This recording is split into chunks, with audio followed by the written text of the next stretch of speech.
You are listening to the Fly the W670 podcast, season 3, episode 3. Will the Cubs have free agents for CubsCon? Don't forget to listen, download, review, most importantly, subscribe to our podcast. Follow us on the socials.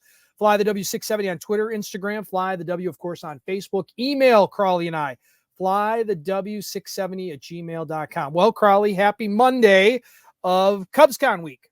Yep, all the waiting. It finally comes down to this. And here's the thing, Dustin. I put this on Twitter today at Crawly's funny, Cubs. by the way. So funny. I knew you were going to go here right away. So funny. Yeah, Made me laugh out loud.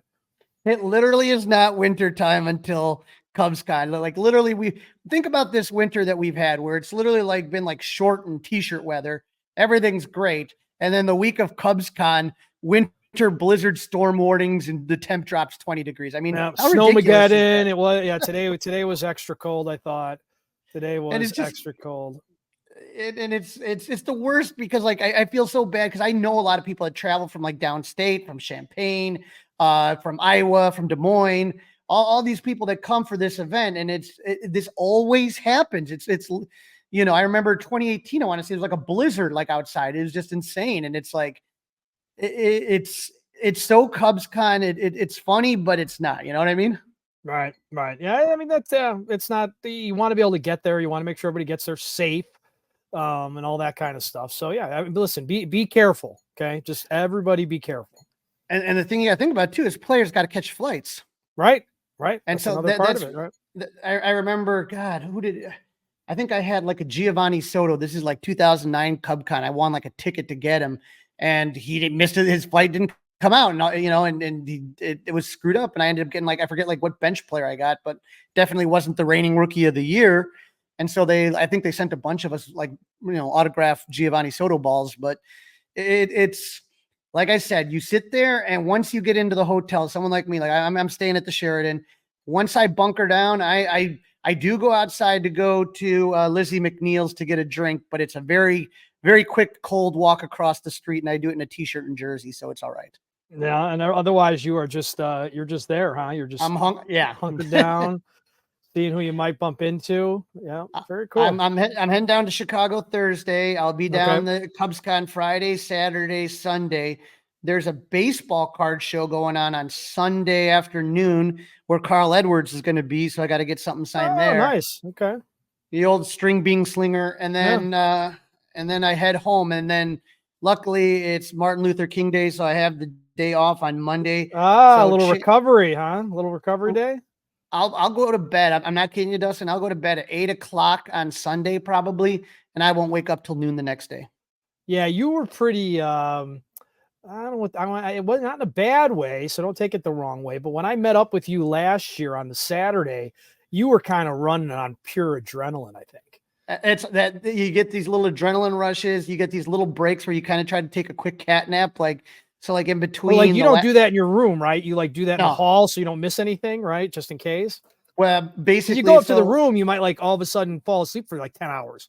Yeah, I don't go back up to the room for anything other than restocking the drinks. But I would say that what I would do is so in between the last session, and then they close everything down, and then they set up Cubs bingo, which is my favorite of the year. That's like a 2-hour gap that I could easily get a good hour nap just laying down, and I got people around me. So now I know we were going to get into that later, but just this is kind of better. We're going to turn this podcast into a little bit of a radio show and show that I'm listening to you as we're having this little back and forth. A little bit more info on Cubs bingo. Who calls Cubs bingo? Yeah, that is the incomparable Wayne Messmer. Okay, who's been that's at what I thought. Every single Cubs convention back when it started at the Hyatt the first year, then moved to the Hilton, then to the Sheraton. And so what happens with Wayne is that you wait. It's probably the biggest, craziest line of the whole weekend is to get into bingo. You run in, you grab your chair, and then you got to wait because Wayne's going to make you wait because he's kind of a diva like that. And then all of a sudden.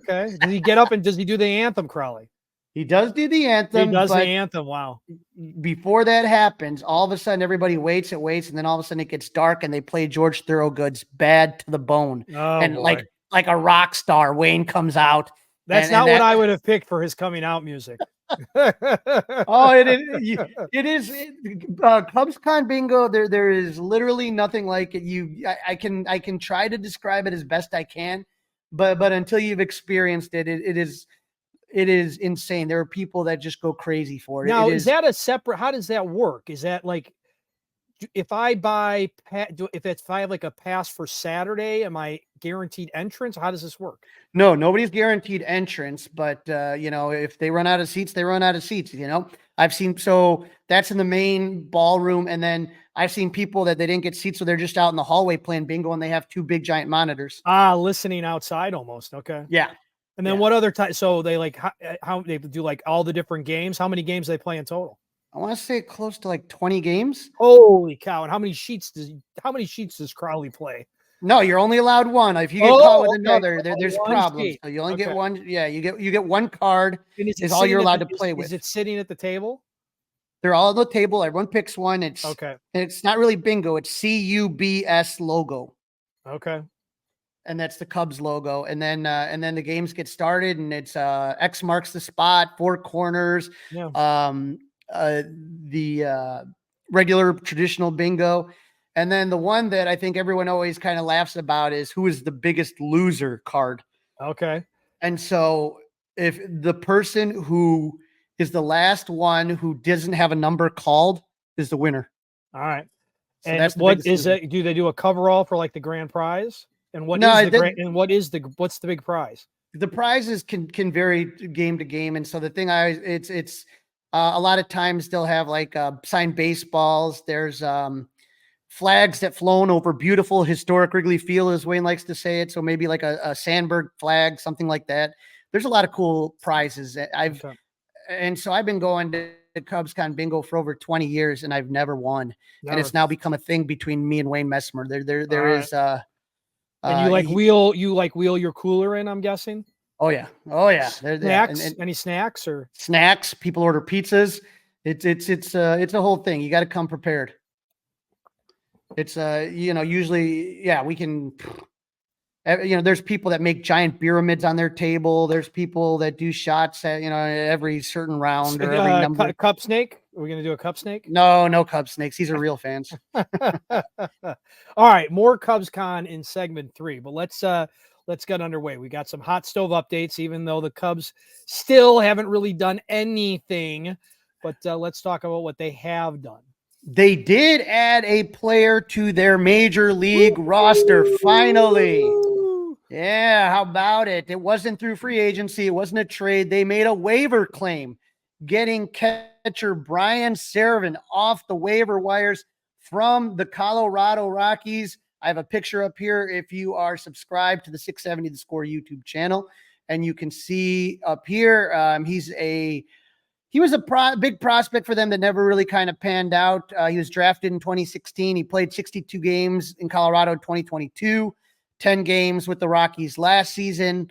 Good, decent behind the plate, but doesn't really hit for much. So, he's one of those situations where we've talked about, Yan Gomez's age, and we've talked about Miguel Amaya's injury history. So the Cubs, if you're keeping track at home, have signed 3 catchers this offseason: Serven, Jorge Alfaro, and Joe Hudson. But the other guys were signed to minor league contracts, so they're not in the 40-man roster. They were signed to minor league contracts with the where they can go with, but they are going to get an invite to major league spring training.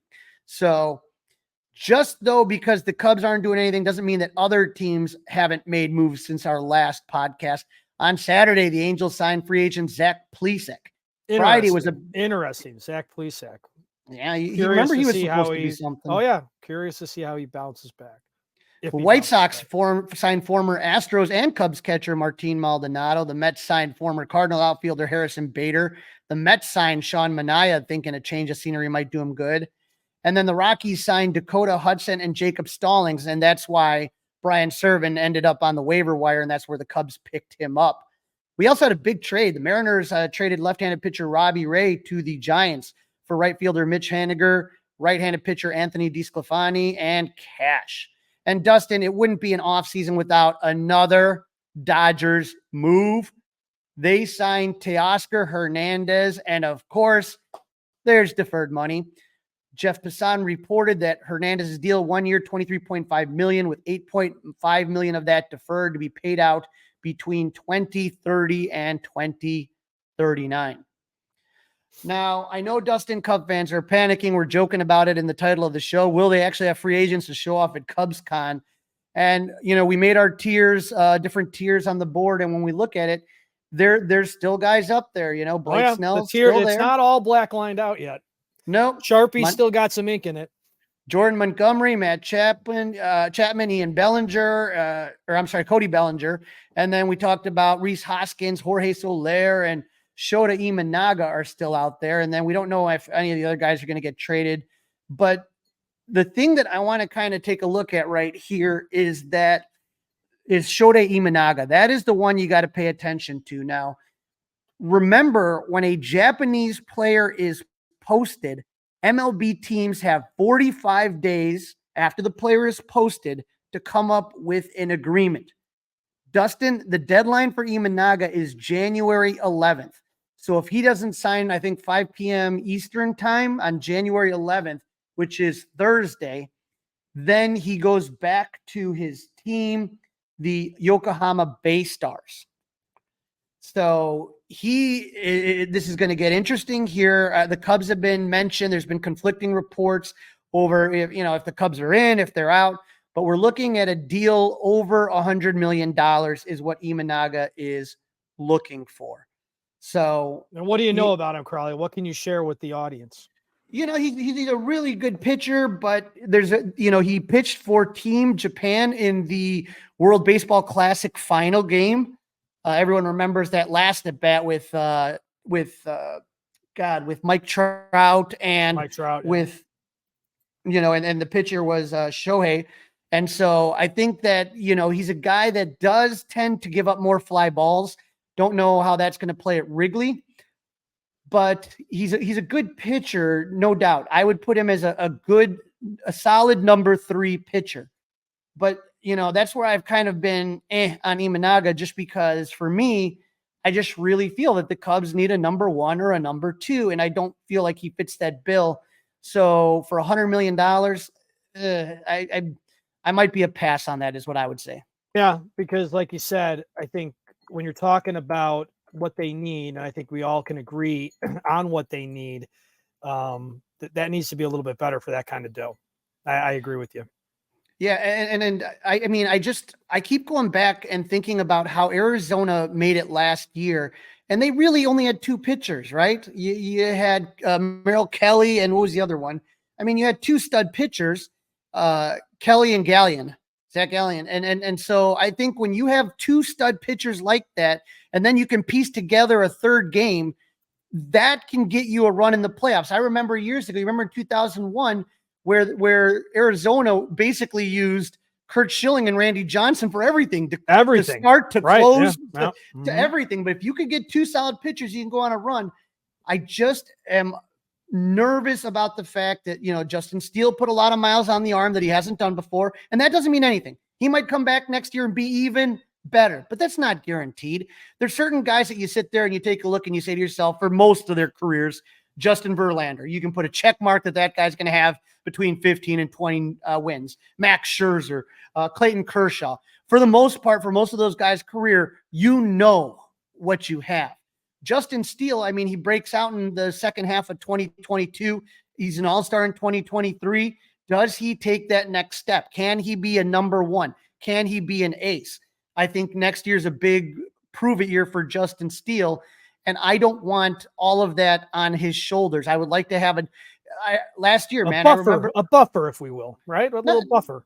Not only that, but if you remember last year when Marcus Stroman, who got off to a really great start last year, they were bouncing back and forth with each other. They'd be on Twitter, and they were and Stroman would be like, "Everyone see my dog Justin Steele? That guy's pitching." And Steele would write back, "Oh, learning from the best." And like those guys just had a rapport that it was nice, and it was the Stroh show. That was your number 1 starter, and then Steele could be a number 2, and you kind of learn him from the older guy a little bit, and I don't think the Cubs have a legit number one anymore. And, if it is Steele, I'll be a happy camper. There's no one who would be happier to see Justin Steele become a bona fide ace, get an extension, and get his money. But it still has to be proven. Speaking of Stroman, I saw John Heyman saying that the Yankees were in on Stroman potentially. Yeah, Stroman's from New York, played with the Mets. That would be extremely interesting because he had a very polarizing career in New York. So I would, obviously the Yankees and the Mets have a good rivalry. I think that would just absolute light that on fire. I think that'd be crazy. You are listening to the Fly the W670 podcast. It's episode 3 of season 3. Will the Cubs have free agents for CubsCon? Don't forget to listen, download, subscribe to the Fly the W podcast, and don't forget to leave those 5-star reviews in this segment. Crawly talking to Audacy insider and MLB columnist from the USA Today, Bob Nightengale, to discuss what the Cubs are looking to get done before pitchers and catchers report.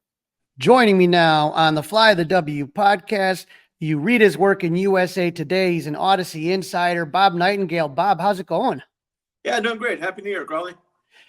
As I always like to read your notebook and Nightingale's notebook in USA Today, and there was just a lot of stuff about the off season, and it's been a weird one for the Cubs and probably in baseball in general. I've never seen anything like, I guess, what I felt like I've seen this offseason, where you have one team spending so much money and it just seems like everyone else is not. I mean, can you remember like such disparity before? No, I mean, talking about the Dodgers have spent almost $1.1 billion, which is more than 29 other teams combined. Mind-boggling what they have done. They're going to start printing World Series tickets next week or what, but they got a juggernaut going there. Yeah, I mean, you're talking about 1.043 billion is the number, billion with a B. Let me just reemphasize that is the number that you got down there.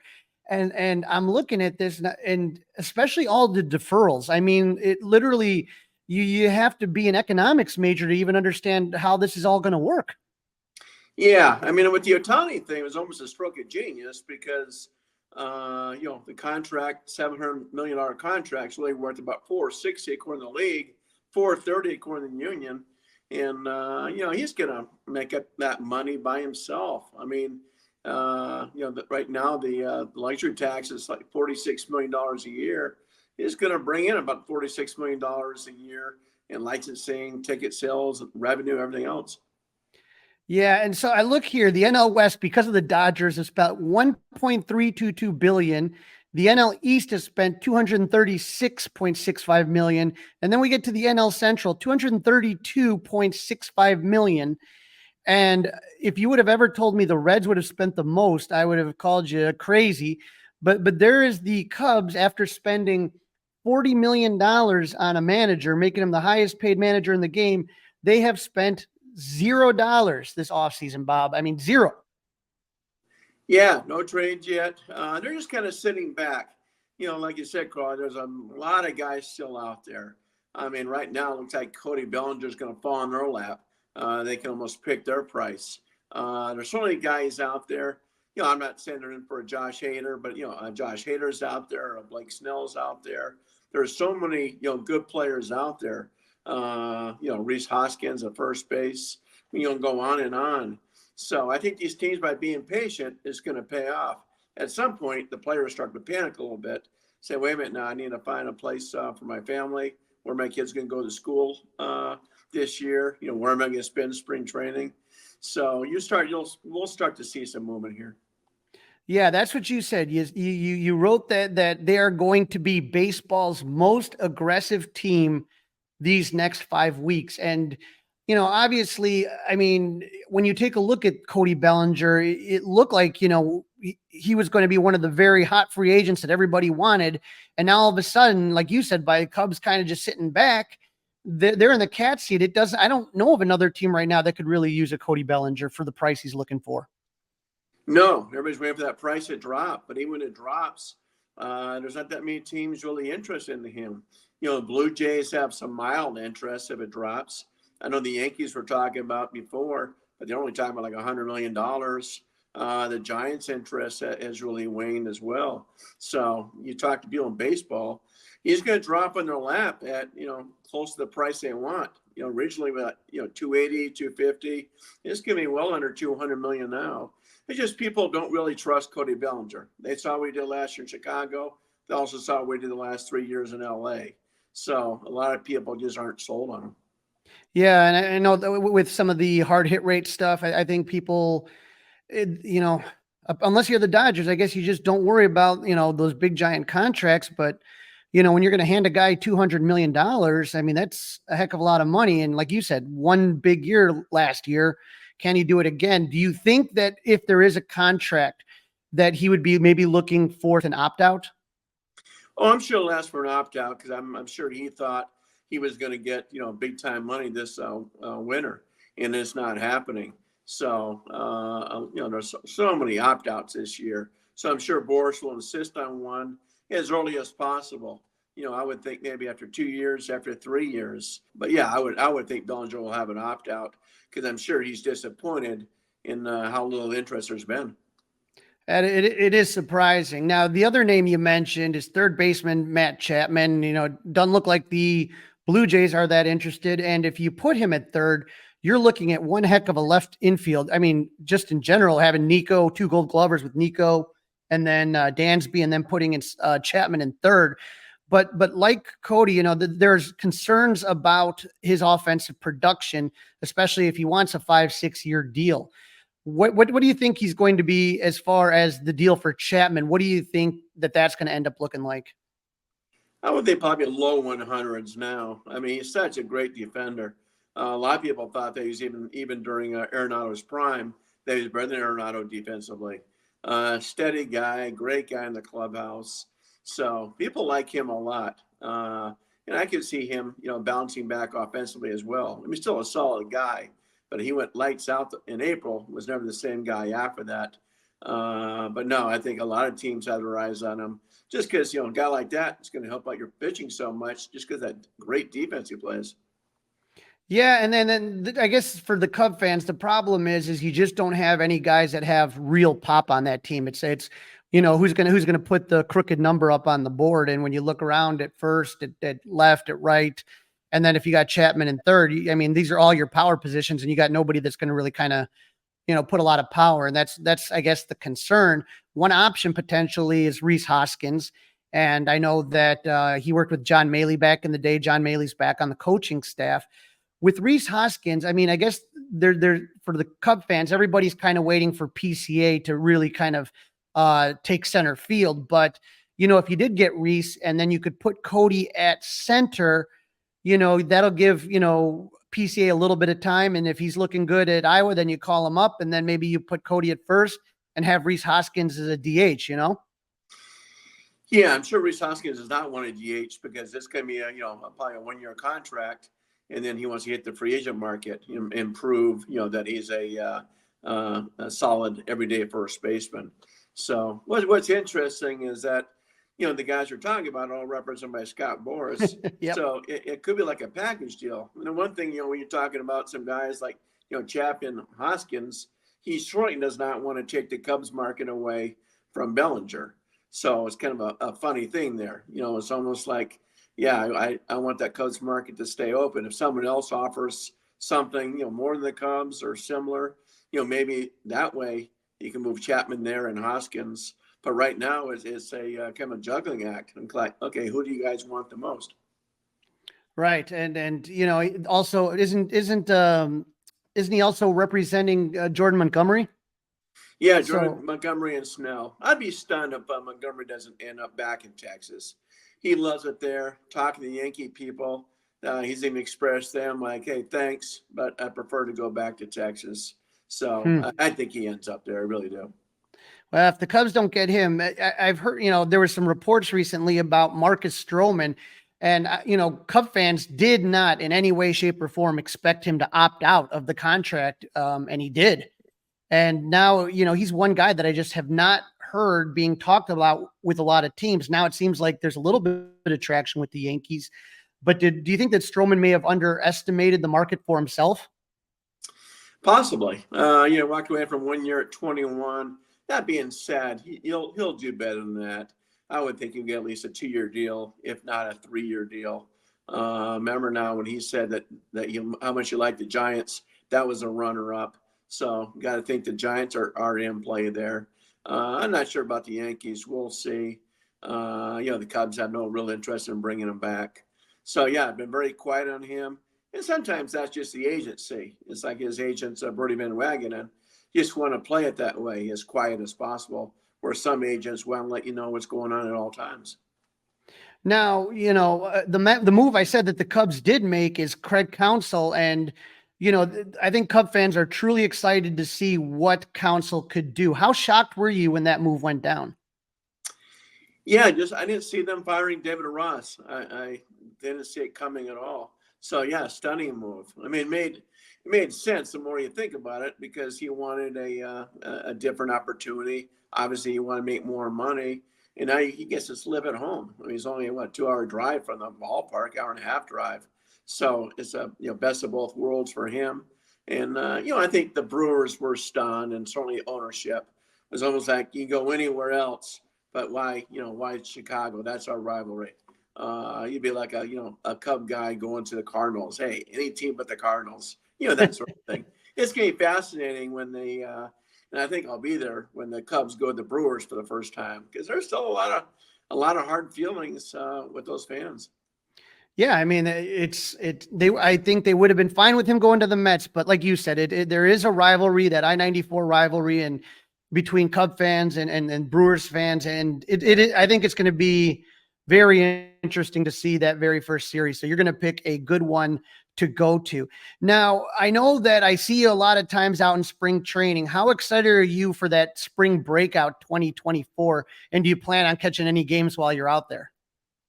Yeah, no, it's only be on just about out there every game and day. And, probably right now, just like I was at the pottery camp last spring, I imagine I'm going to be out in Glendale about half the time with the Dodgers. So there's so much star power out there.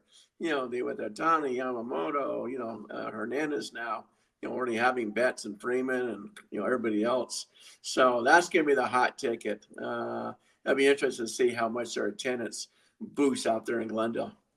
Oh man, it's fun to watch, but to me personally, like I said, to see the prospects kind of have their own game. I think that's a great job by baseball to kind of come up with that marketing strategy so that people get to see these young kids before they, as they're working their way through the minors. Oh, those games. Yeah. I'm sorry. I thought you meant regular spring training. Yeah. That'd be fun. That's a good idea. People love prospects. I mean, nobody talked about prospects 10 years ago, and now people fall in love with them. Sometimes too much, where GMs, want to keep the prospects. It's like, hey, prove yourself. How many prospects we hear about that never really pan out. So this would be like, the Arizona Fall League, coming to spring training for a couple of days. Right. And I think, when I was growing up, I mean, unless you went to a minor league town, of course you didn't hear about it. You didn't have too much opportunity, but now with different Twitter and social media and everything like that, and now the game's being streamed on MLB Network and stuff like that, you get to see these players, and there's a little bit of excitement. So I think it'll be a lot of fun.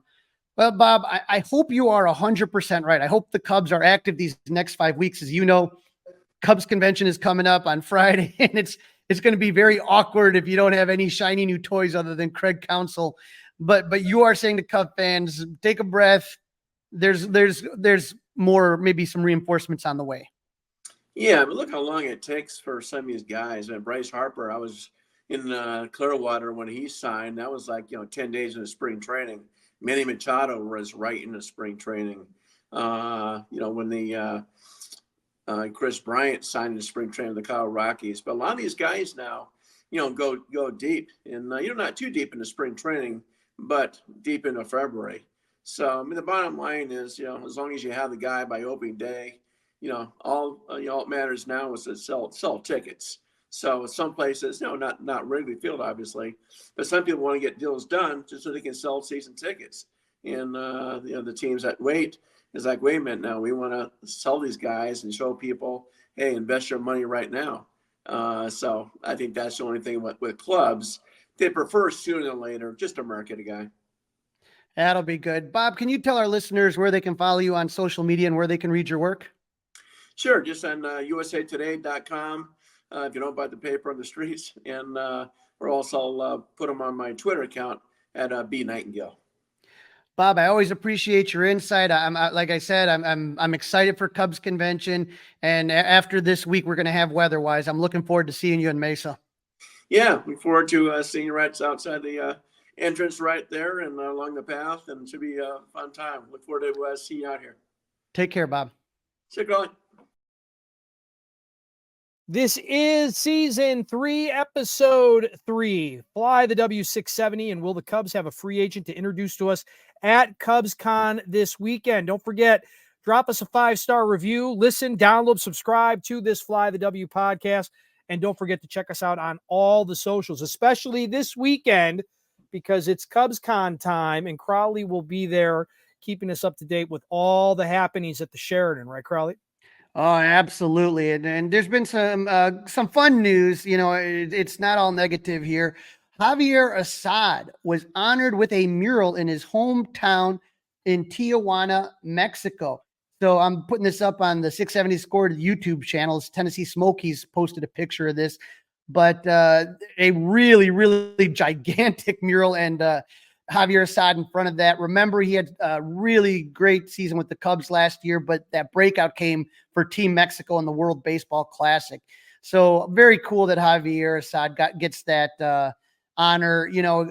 Kid coming from Tijuana, and I would say that he was just one of those really big surprises last year for the Cubs, and I don't know where they would have been without him. Yeah, good kid, good story. Like to have some of that positive news as we start off 2024. Good stuff, Crawly. In segment 1, we talked about Justin Steele and being an ace last year. Well, Justin Steele tied the knot this week, and congratulations to Justin, his wife Libby, who I met her at Club 400. Just absolutely a great couple. They have a little child. It's an interesting pairing. I want to say that, obviously he's from Lucedale, Mississippi, from a small town, and she's from, I want to say, New Jersey. It's what do they say? Opposites attract, but definitely they have a little boy, Bo, and I'm so happy for their family. And Adbert Alzolay was at the wedding and shot a couple pictures and put him on his Instagram stories. So, it's like I said, he's a great kid. Just getting to meet him and getting to talk to him, it was really an honor, and I'm, like I said, hoping nothing but success for Justin Steele, but very cool that they got to celebrate that party. Yep, very cool indeed. Congratulations to the happy couple, and hopefully Steele is laser focused now that that's out of the way. Yeah, it definitely got to be. He's one of those guys that he reminds me a lot of John Lester. When all of a sudden, when he crosses that white line, when it's his game day, when it's his turn to go up, bulldog mentality, there's nothing that gets in his head. No, nothing at all. Totally agree with that, Crawly. Absolutely spot on. All right, Crawly, what else is happening in the Cubdom? We were talking about CubsCon, and for those of you that don't know, it's been happening later and later, but the Cubs are going to have Cubs convention, as we talked about this weekend. Don't forget, on Friday is going to be the blue carpet arrival. So they lay out the blue carpet and the players come and shake hands with a lot of people. You have opening ceremonies, which Pat Hughes usually MCs.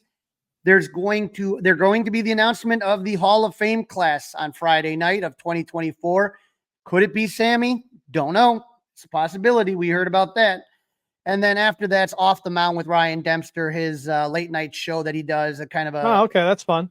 A variety show that's always a lot of fun. And then the other thing that they started last year is Harry Karaoke.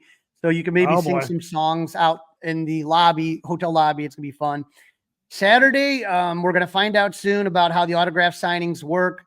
I talked to Patrick from Cubs Authentics. They have a huge archive of things that they're bringing for fans to see. Tom's having some sort of reception, so that's going to be something we'll talk about when the Cubs con ends, see how that goes.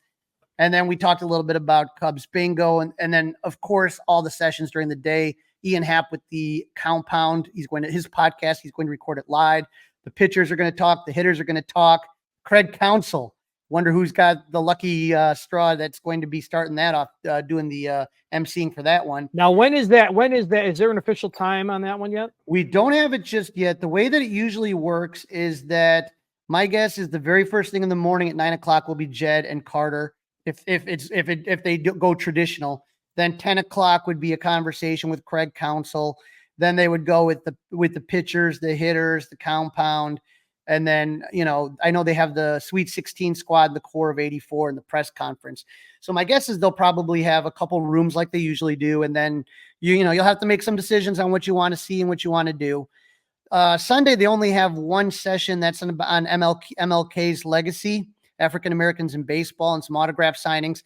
The big thing that they started last year on Sunday is the kids clinic, where different players and coaches will work with your little leaguers on different things. The only thing I want to make sure that people that are coming to the podcast goes is that you have to pre-register for this. So you can't just show up Sunday and be like, hey, my kid wants to, do the lessons. That's not how it works. So you'd have to go to cubs.com/convention and you can find it on there. I don't know if it's still going on, that you could still sign up, but that is definitely something to do. So it's going to be a fun weekend. I'm definitely going to be posting a whole lot of content from there. Also, Marquee announced today that they will be broadcasting. I don't know if they're broadcasting every session, but they will be broadcasting opening ceremonies and other things. So it should be good. So if you can't make it and you don't want to risk the winter weather, if you have Marquee, you can catch it on there.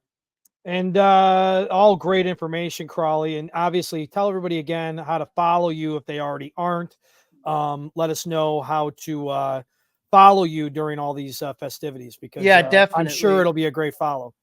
Yeah, I'll be out there on Twitter at Crawly's Cubs. And like I said, we're going to get more information for our podcast coming out on Friday to definitely get you ready for CubsCon, a very CubsCon centric podcast coming up. But who knows? Maybe we'll even have an emergency podcast. We've been waiting for one of those. Yeah, fingers crossed on that. Fingers crossed on that for sure. Also, you guys just had a celebration of life. How did that go down?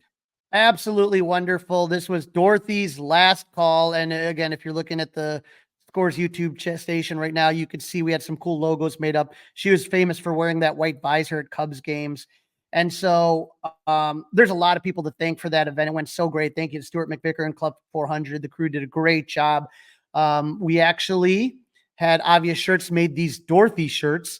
And for those of you that are watching, it's a logo. It's a Dorothy. It says Dorothy, but it's a Jägermeister logo. If you know anything about Dorsey. That's a great t-shirt, Crawly. That's a great t-shirt. Thank you to Joe Johnson over at Obvious. But Dorothy was absolutely just amazing. And she was doing Jaeger shots until her 90th birthday. And so that was her drink of choice, is a shot of Jägermeister. So if you remember Ken Rosenthal in Game 6 of the NLCS, he asked Dorothy, how are you going to celebrate? This little old white-haired lady says, I think I'm going to do a Jaeger. So that was kind of that. And then we have a lot of talented friends, a lot of artists. And one of those is Dorothy, or Matt Kammerer. And I have some of his artwork in my Cubs cave. This is a picture that came from that Game 6. Dorothy was wearing a shirt. I don't know if you remember these shirts that said "Just one before I die."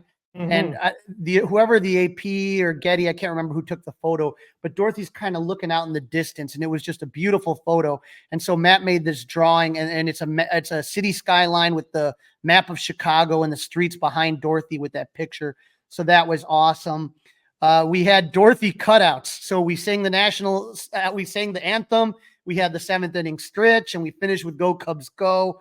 People said a lot of words, and John Benedict, the organist, and my buddy Danny Rocket from the Bleacher Bum Band played some tunes. So we really, truly believe that Dorothy was looking down on us that day, and it was a party like you just couldn't imagine. And so thank you for everyone that came out, everyone that helped out. It was amazing. And boy, she went out in style, and there's definitely a lot of Jaeger shots that we all did for her. All right. Well, it sounds like a good time was had by all. Awesome job, as always, Crawly, on all of those updates. And that is a wrap. Don't forget, again, to download, review, subscribe to the Fly the W podcast, all the socials, Facebook, Instagram, Twitter. Email Crawly and I, flythew670@gmail.com. Get those CubsCon questions to Crawly. And you can watch us now on YouTube by subscribing to the 670 The Score YouTube channel. And if you're following at Crawly's Cubs, or if you see us, we're going to be out on the convention floor with Fly the W shirts. I got my Fly the W hat. You be out there, come say hi. Love to talk to you. And if you have any questions, feel free to DM me. Go Cubs. Hey guys, it's Crawly. Thanks for watching. If you enjoyed this video, please don't forget to give it a thumbs up and subscribe to our channel for more content like this. If you want to see more of our videos, be sure to check out our playlist and let us know what you think in the comments below. Also, don't forget to follow us on social media to stay up to date with our latest episodes. Links are in the description. Thanks again for watching, and we'll see you in the next video. Go Cubs!